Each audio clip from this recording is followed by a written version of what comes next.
Hello, in this video I'm going to show you how to change the wallpaper on the LENOVO K5 Play.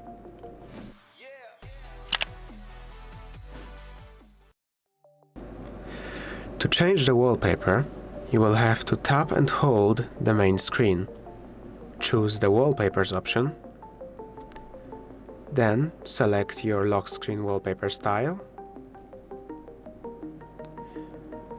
and then choose from the assortment of the wallpapers. You can now click to see the preview of what the wallpaper will look like. And if you are satisfied with it, you can click Set. Now you can choose whether to see it as only the lock screen, only the wallpaper, or as both.